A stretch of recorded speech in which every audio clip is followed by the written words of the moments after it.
Hi, welcome to the Client Success Begins with Intention lesson. Today we're going to discuss leading relationships through thoughtfulness. My name is Melissa K. Jones. I am your leadership and operations coach at the CEOffice. Over the course of my life, while exploring the cities where I've lived and having the opportunity to travel, it's exposed me to customer experiences and hospitality I might not otherwise. What stands out amongst all those experiences are sometimes just the simple things: how I was greeted, how they used my name, how they added special touches, and how they delivered on the experience and met or exceeded my expectations. I think we really underestimate those elements, especially if you're walking into like a hotel or you're walking into a restaurant and obviously you've made a reservation, so they know to expect that you're coming and greet you by name, but then also that they use your name as they interact with you while you're spending time with them. And then the special touches, things that are not part of the package that you've purchased or the reservation that you've made, but they have added in to delight you along the way, whether that's something left on your pillow, whether that is a refreshment offered when you enter the store while you're browsing. There's lots of different little touches that you can incorporate into your business, and remembering to always use their name and pronouncing it right and what their preferred name is, whether they have like a shortened name or a nickname. All of those things matter because it helps them feel important, and that really sets the relationship on a good foot. One of the things that I've noticed with the increase in technology and social media and how businesses are positioning themselves is a lot of businesses are consumed with how they are appearing and they forget about who they're being, meaning they're more concerned about the brand and the image than they are about how they treat their clients and customers. So there's a huge opportunity for businesses like you who choose to focus on client relationships. What will you learn in the lesson today? Well, the lesson guides you through each step of the client journey. It will prompt you to review and refine touch points to create a cohesive experience from awareness to alumni and an experience consistent with your brand image. One thing I want to emphasize is brand is not just the aesthetic. Brand is also the experience, meaning how your clients, team, and your vendors feel about their engagement with your business. So it's 360 holistic view of the brand, not just the tangibles and the colors and things that are fun to create. The key takeaways for the lesson: connections at the core of client relationships. Caring about your clients increases your ability to serve them well. Being proactive in communication, and serving the relationship instead of the transaction. Looking ahead, these are the different points along the client journey that we will discuss, starting with awareness, moving into nurture, then convert, onboarding, servicing, offboarding, and alumni. Moving directly into awareness, how are you planting seeds about your business? How is your ideal client finding you? So you have to plant seeds in order for people to find you. And so that is intentional about what networks and platforms you decide to show up and how you're solving their problems. So whether that's sharing your story, podcasts, sharing highlights and tips on social media, attending local events in your community, doing something different like a direct mail campaign using postcards, or advertising in newsletters or podcasts. There's lots of different ways out there for you to plant seeds and share your expertise and your knowledge and your services in a way that attracts your ideal client and lets them know that you're able to serve their needs. What I do encourage you to really think outside of the box on how you can stand out. There's a tendency for us to do things that are similar to our peers or to just go with the status quo. But taking a risk is really where the greater rewards are.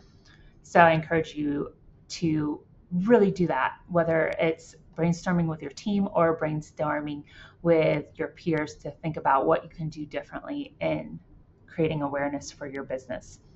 One of the things that I have really enjoyed that stood out over the years is street campaigns. And Kendra Scott did that really well when her brand ambassador team went to the streets and they had yellow roses with little cards and they passed them out. It's an easy way to add cheer to someone's day and to just add color and brightness. And it's memorable. And sometimes people share it on social if it really means something to them. So doing something like that.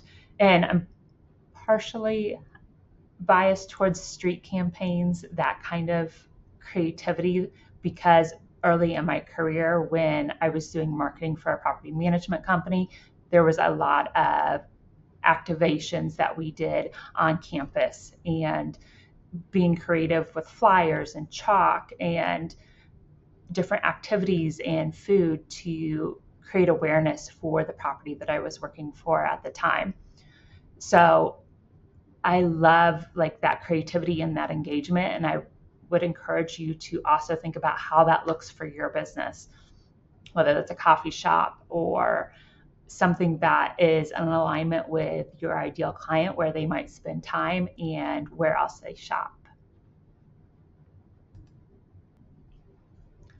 Nurture. So how are you creating connection? What can you do to build trust and connection? So part of that trust and the connection requires you to open up and share your perspective, your stories.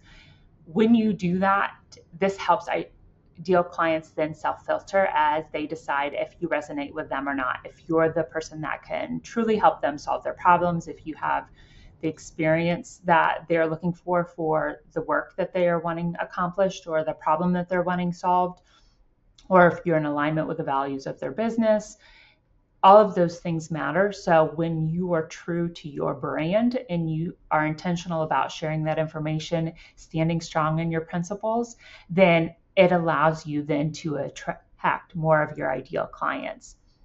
One of the ways that you can do this is sharing transformation stories, sharing a resource to help them generate a quick win, whether that's a digital guide, a template, worksheet. There's lots of different ways that you can do that. You can also share tips and resources within a newsletter. So you can, if you're a designer, you can curate resources of maybe furniture or lighting if you're in interior design. If you're in graphic design, maybe it is curating different examples that you've come across on social media that you really enjoy. And it helps create like an inspiration board then for your clients, potential clients. So there's lots of different ways that you can curate information and then add your touch on it to really connect with clients. One of my favorite quotes and really ties into this part of the lesson is trust is earned in the smallest of moments. It's earned not in the heroic deeds or even highly visible actions, but through paying attention, listening, and gestures of genuine care and connection. The reason that I wanted to highlight that is because at every single touch point that your ideal client has throughout their journey, starting at the awareness all the way to the end at Alumni, you're, as Brene would say, putting marbles into the trust bucket. And so every interaction is setting the tone for the type of relationship that you have, the boundaries that you have in place to create a successful relationship, and what they can anticipate about the experience.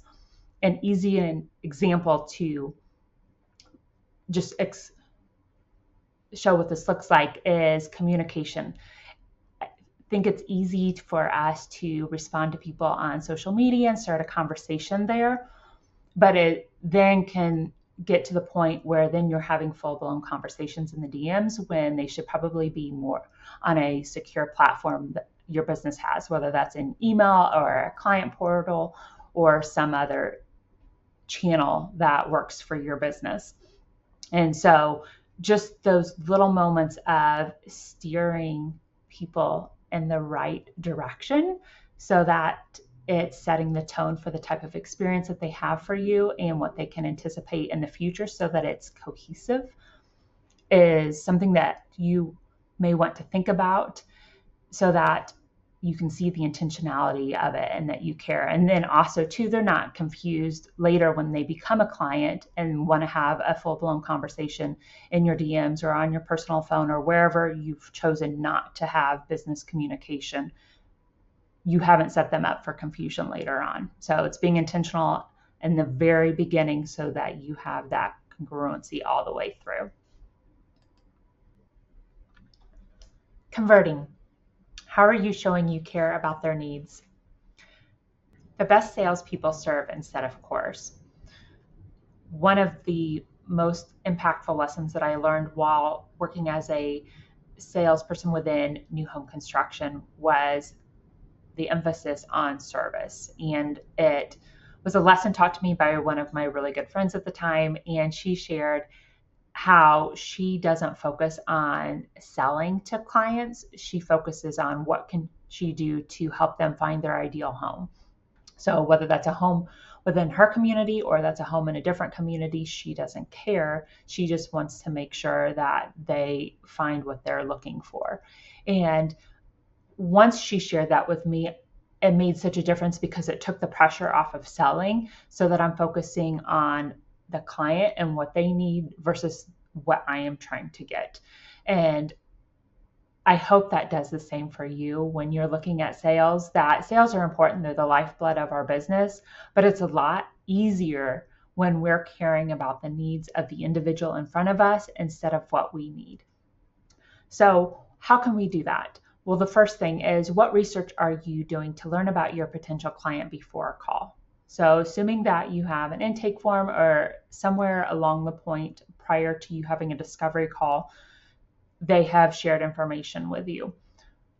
Have you done research on them prior to the call to show that you're interested in learning more about them, whether it's their business, whether it's their position, whether it's their neighborhood?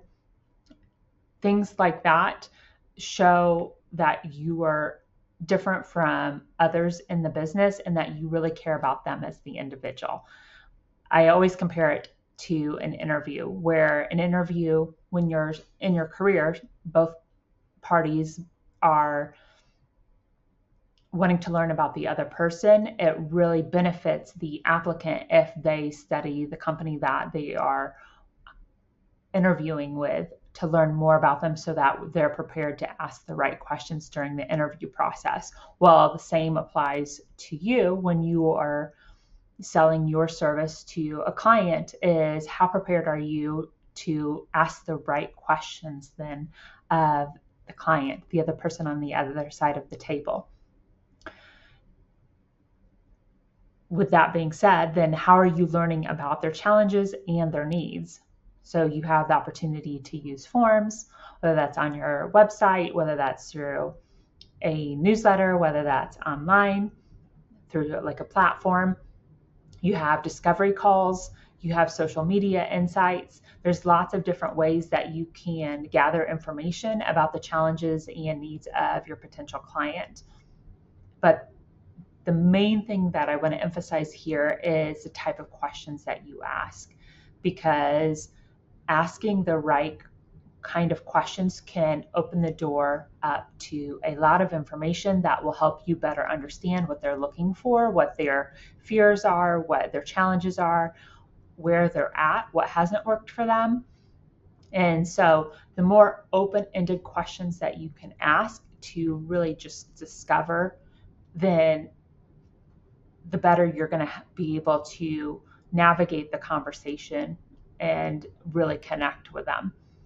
So I discourage yes, no questions, simple questions.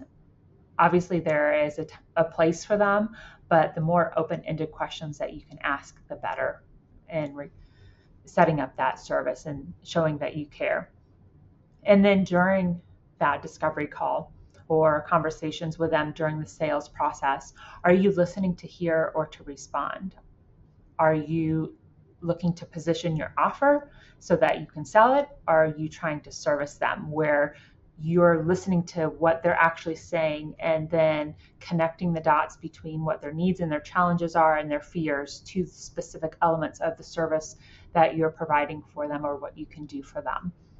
When you do that, it makes it so much easier to have that genuine connection, and you're not putting a square peg in a round hole. And the other part of the listening to hear or respond is then really being honest about your capabilities and your calendar. And that way you're not over-promising and under-delivering. It's easy to want to be desperate for a sale, but if you can't deliver what you're promising to the client, then you're setting yourselves and the client up for failure. And so don't ever feel rushed on your side of the sale either to automatically then put out a proposal or a quote. You want to be timely about it, of course, but make sure that you're prepared so that you're really offering them, one, what you can deliver, what you're capable of doing really well at a high level, and that it meets exactly what they're looking for and serves what they need. And then finally, I've seen people shy away from negotiation. There's sometimes a belief that through a discovery call, it's either an automatic yes or no, that it's very cut and dry, and it's not. And if we do a disservice to ourselves and to potential clients when we don't ask more questions to find out what's causing them to pause or what's causing them to hesitate, because it's through those moments of discovery and leaning into the situation that you can learn more about what's important to them and whether then you can make that situation work and then create a proposal or service that really delivers to what they're needing, or whether you're just collecting information that you can better utilize in your marketing or your refinement of your business services. That information is still valuable, and we lose that if we automatically just close the door when someone says no. So I really encourage you to lean into objections. Don't be afraid of them. They're opportunities to learn and to connect, and so have fun with it. The next point in the client journey is onboarding. So how are you making them feel welcome? One of the things that happens once someone makes a payment is they're really excited in that immediate moment about the purchase that they've just made. And you want to continue that moment and, the momentum and the excitement as you move forward. So we're going to look at how you can do that. And before we go into the onboarding, I just want to make a quick note that until you have a signed client agreement and that first payment, I would advise against starting any work. And that includes onboarding. You need to have both of those secured before you proceed for the relationship. So moving forward then, what steps need to occur for a seamless and consistent onboarding? So what processes and templates do you have in place that support that seamless onboarding experience, that continue the momentum and excitement? This could look like adding their name to your CRM. That's your customer relationship management platform, whether you have that built internally or whether you use a project management or another app to have your client database.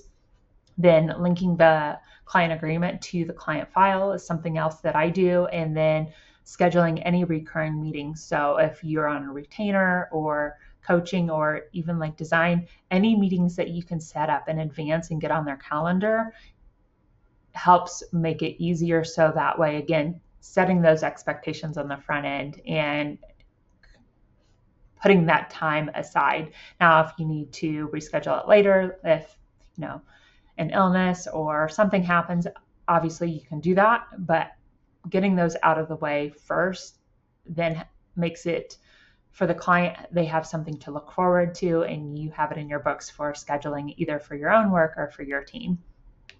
And then what are you doing to set clear expectations and boundaries?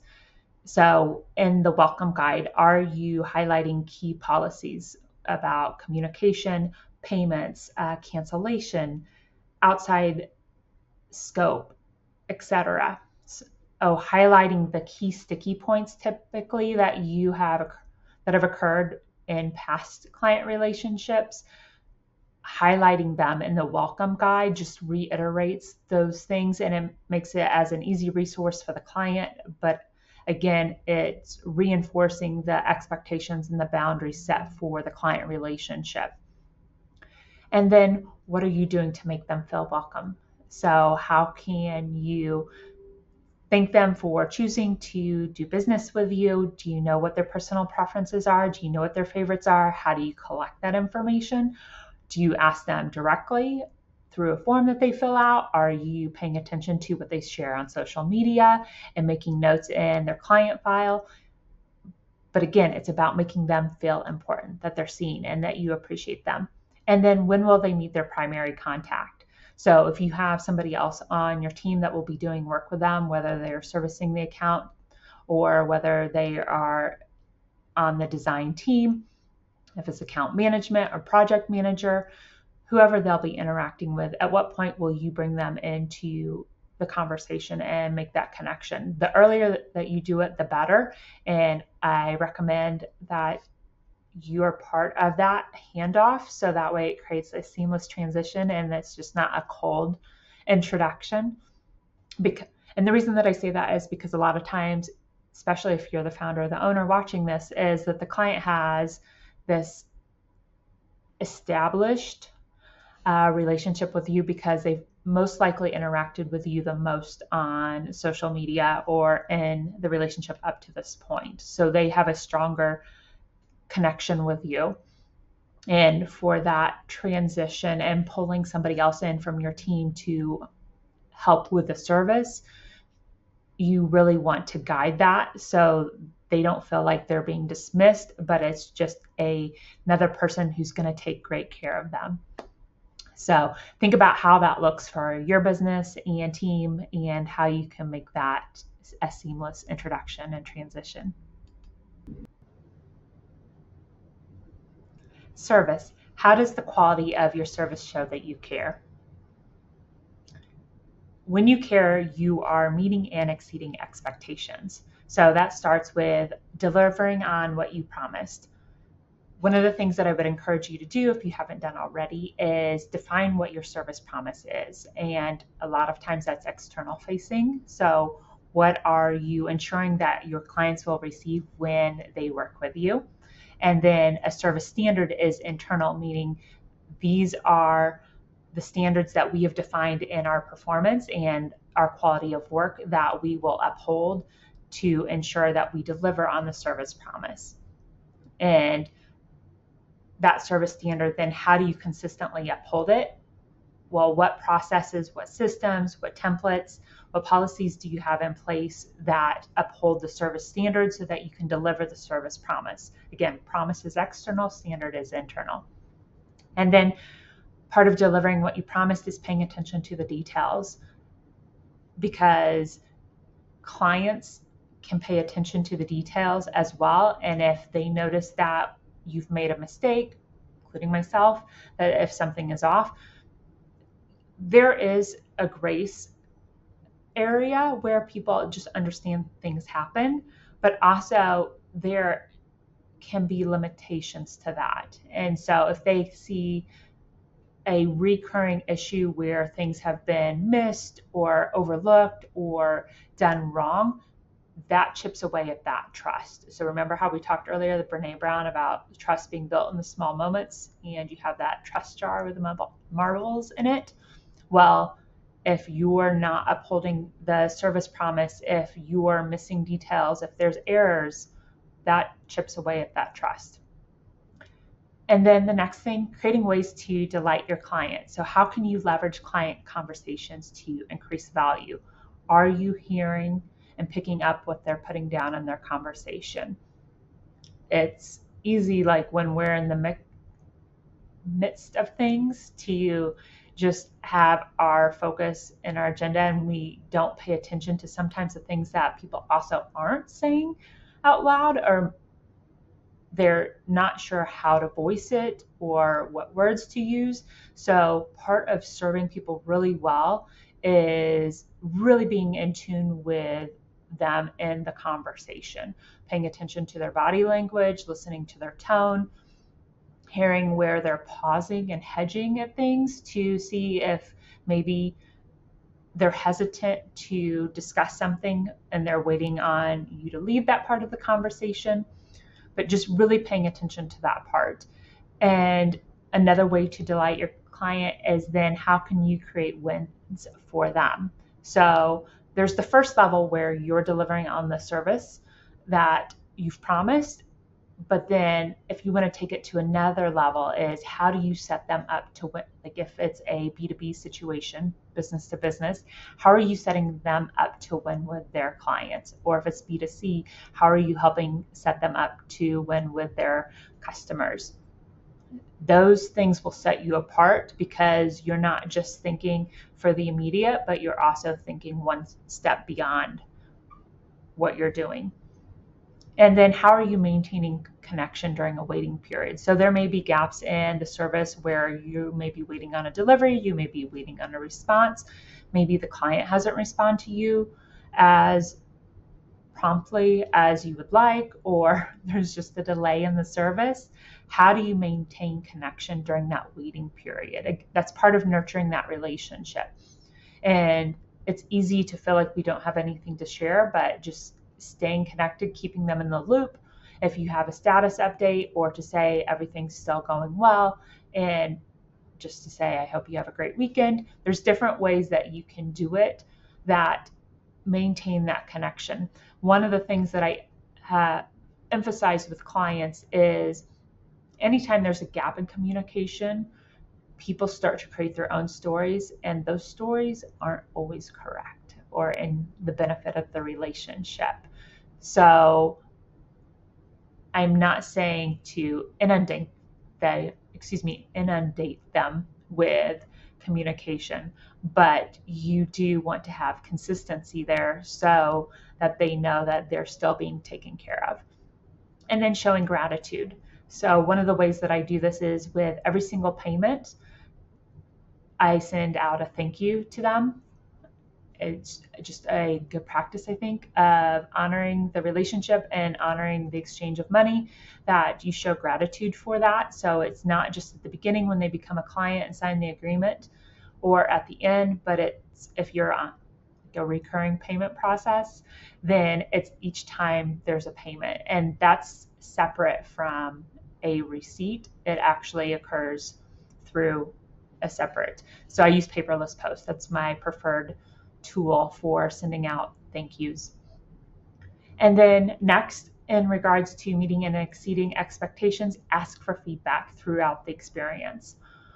It's easy to overlook that aspect of it, and I highly encourage that you incorporate feedback throughout the experience, especially if it's a longer client journey. Let's say you are designing a home for them, and that can take a year, 2 years, depending on what type of project it is and all the other nuances that come with that. You're definitely going to have longer periods of time throughout that.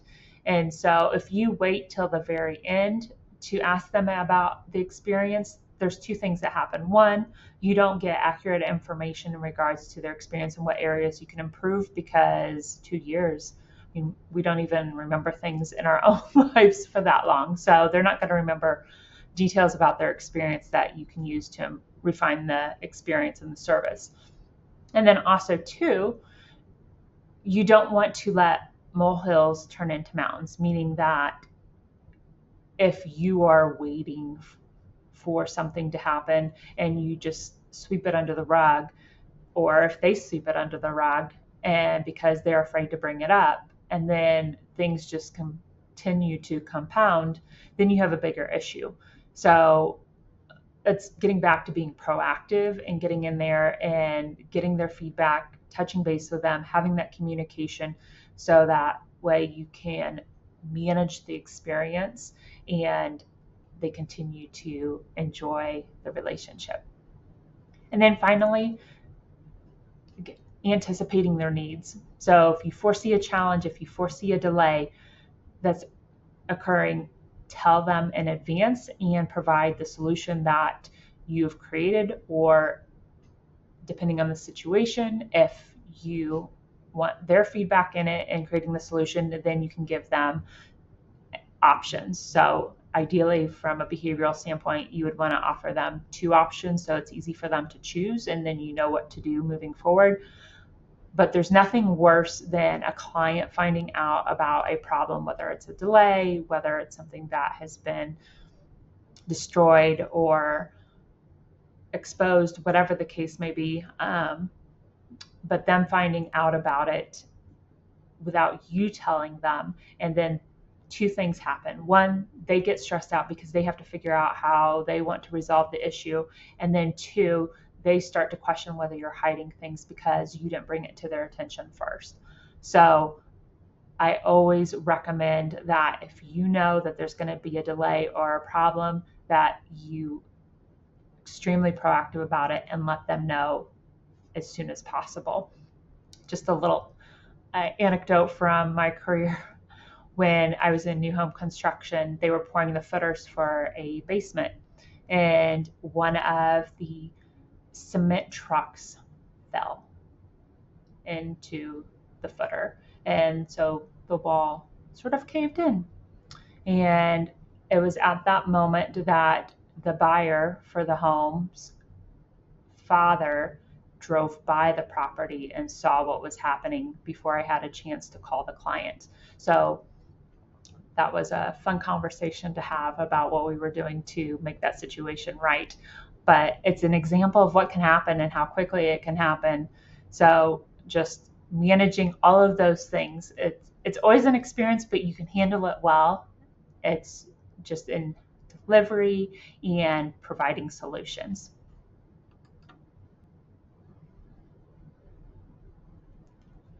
A couple stats that I want to highlight from Gallup, and these are in relation to consumer behavior post-pandemic. 43% of customers are more demanding and expecting higher levels of service. So again, 43% of customers are more demanding of and expecting higher levels of service.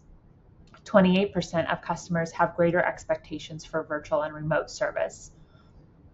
And 11% of customers have more emotional interactions. So when we look at just those 3 stats right there, what can you do and how can you position your business? How can you define your client journey and the experience and the multiple touch points that your clients have with you to reduce those things from occurring? So starting with the top, if customers are more demanding of and expecting higher levels of service, again, that's getting ahead of the situation and making sure that you're both on the same page in regards to the expectations of the service at the beginning, and then reiterating them consistently throughout their experience with you. I think a lot of times we take for granted that we've told them once or we've told them twice, that we don't have to tell them again, but that's not the case.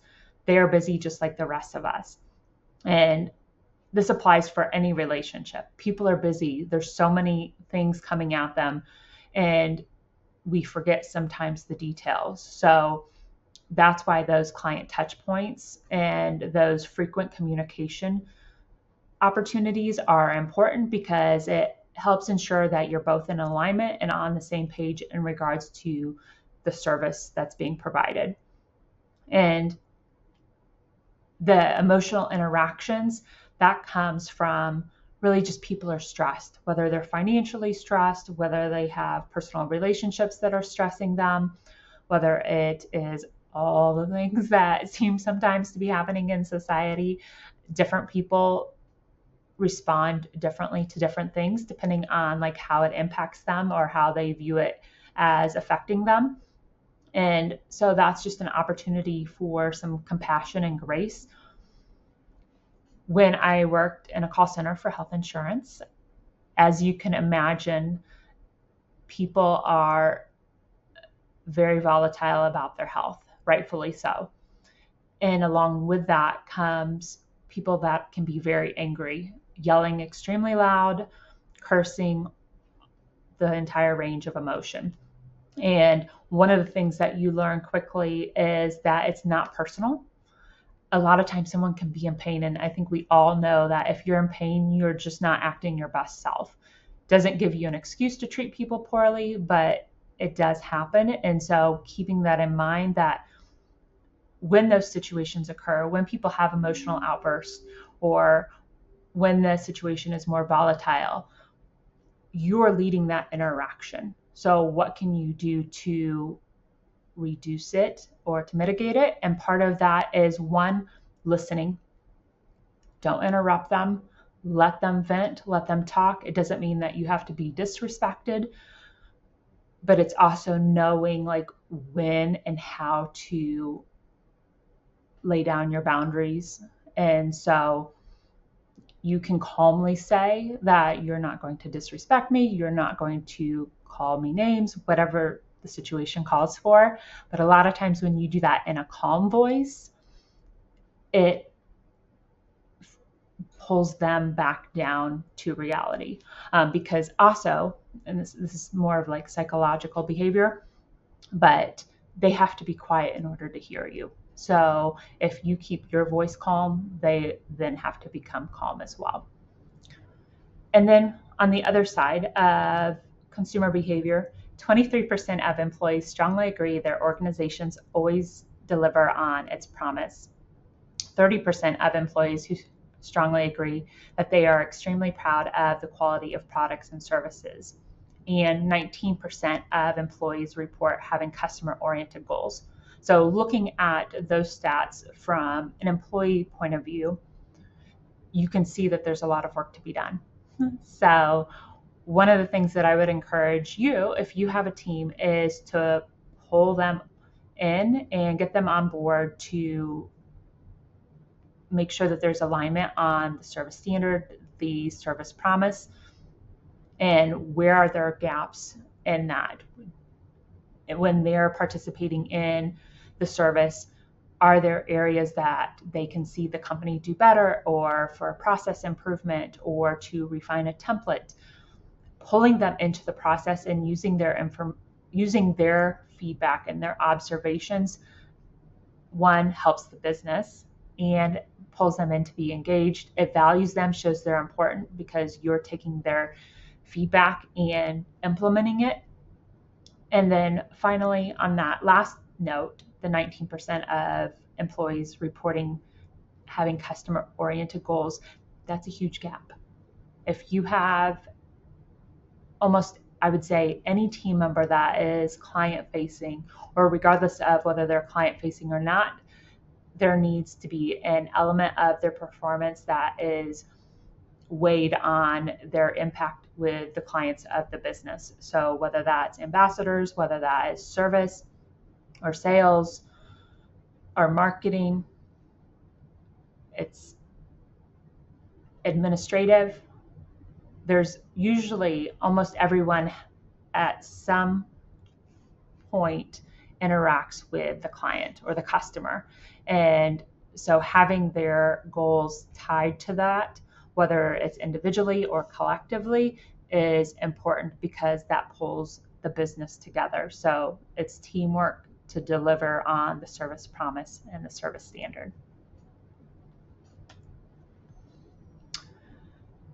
One of my favorite quotes from Will Guidara, and black and white means you're doing your job with competence and efficiency.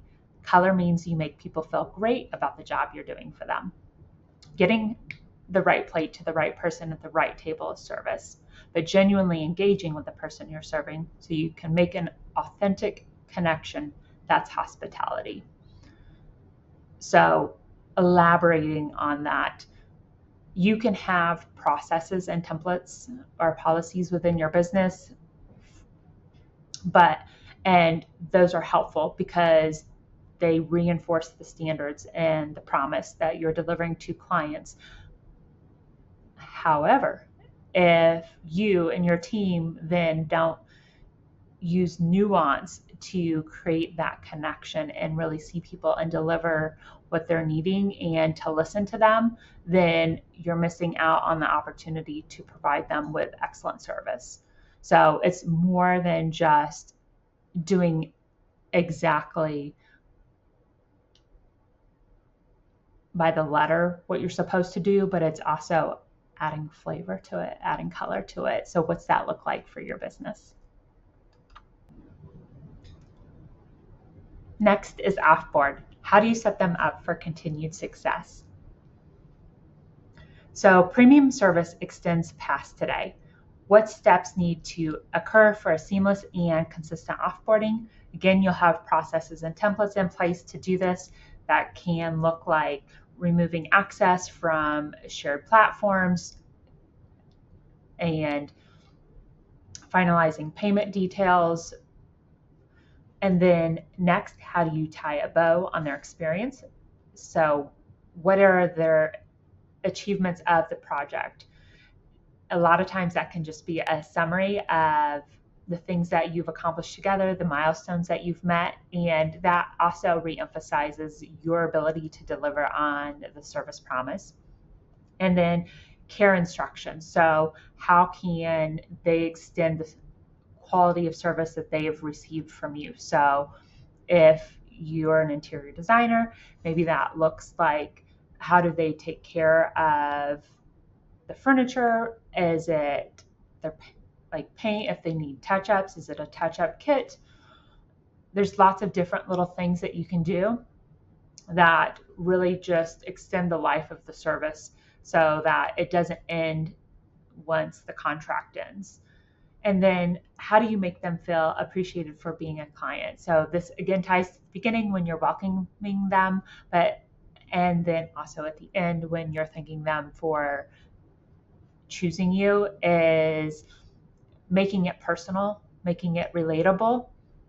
It's easy to want to default to a branded gift, but a lot of people, one, they don't want to be a walking advertisement or billboard for brands, and they don't necessarily want to display a brand in their home or their office. So if you're going to brand something, I would encourage you to be very intentional about it, to keep it discreet, small, sort of like quiet luxury, the word that's used right now. But again, people aren't trying to be flashy about their brand. And then the other element of gift giving is gifting as a whole is about the recipient and not the giver.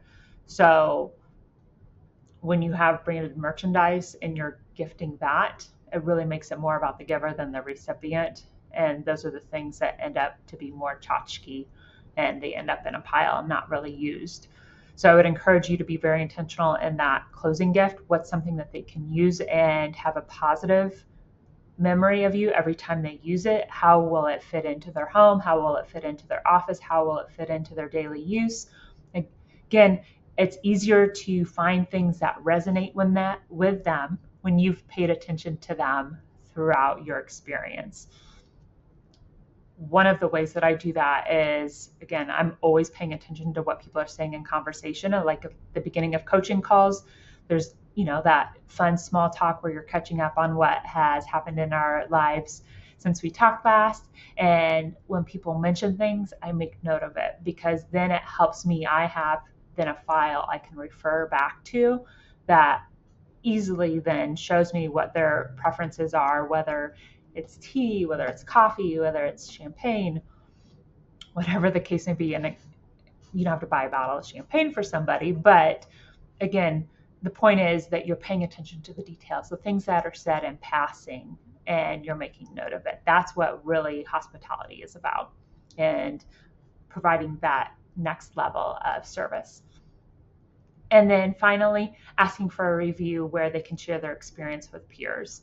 So one of the ways that I make it easy for people to provide a review is I ask questions to give them prompts to respond to, or sometimes I will use fill in the blanks where they share what their problem or challenge was and then what the solution was that we have worked on together to address that, what the transformation is.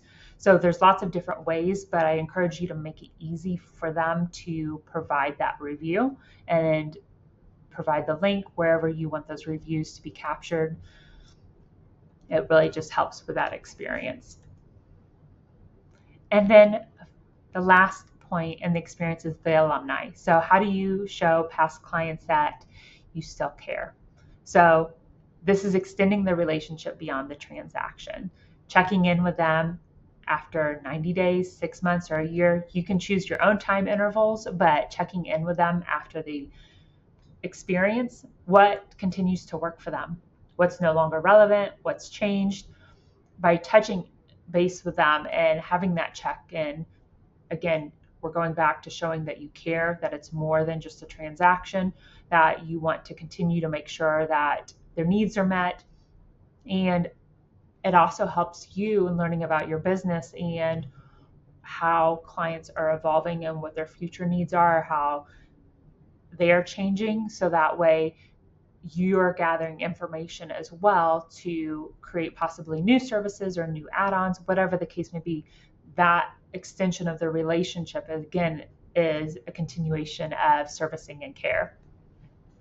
And then asking them if they want to share their transformation in a before and after or case study. I highly recommend asking for their permission first before you do that, and then asking them to participate as you build that out. Especially with social media, people are sensitive to their privacy, whether that is an individual or whether that is a business. And then part of that transformation is, what would they recommend to your future clients? So that's a fun question for me to see how people respond to that, what my clients would recommend to others so that they can make the most of their experience and their service. So sharing that with you.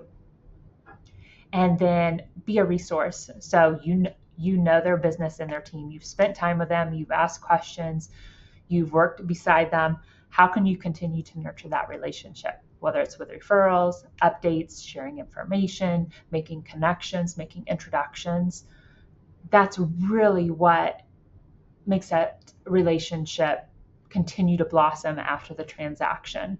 And I've been fortunate to work with some clients more than once, and it's really fun to see how their businesses have evolved and how their teams have grown and how they've changed. So keeping that connection alive is really important. And then sharing future services. So segueing, don't assume that it's one and done. As both parties evolve, there may be an opportunity to work together again. Again, they know you, they know what you're capable of, they know your work ethic, they know your character, they know your service standards, they know your service promise. So it makes it so much easier to work together again because there's that reliability, there's that trust that has been created. So I encourage you to nurture that. And in closing, I don't know what your destiny will be, but one thing I know, the only ones among you who will be really happy are those who will have sought and found how to serve. That's by Albert Schweitzer. You can find more client lessons and tips on the blog as seen below: how to respond to increasing client demands, leading versus avoiding client conversations, improving client experience with 4 feedback practices, and how to avoid being blindsided by client decisions. I want to encourage you that slowing down to be intentional is an investment in your clients, team, and business. So whether you decide to implement this lesson in its entirety immediately or whether you decide to take it one section at a time, either one works, but I encourage you to make that time. Thank you so much for your time and attention today. I am passionate about helping leaders better serve their team and clients. If you don't mind, I would love to hear your feedback using the link below. It tells me how I can better serve you as I'm creating lessons and what you enjoyed about the lesson and if there was something that you were expecting that I did not include. So thank you so much for your time and have a wonderful day.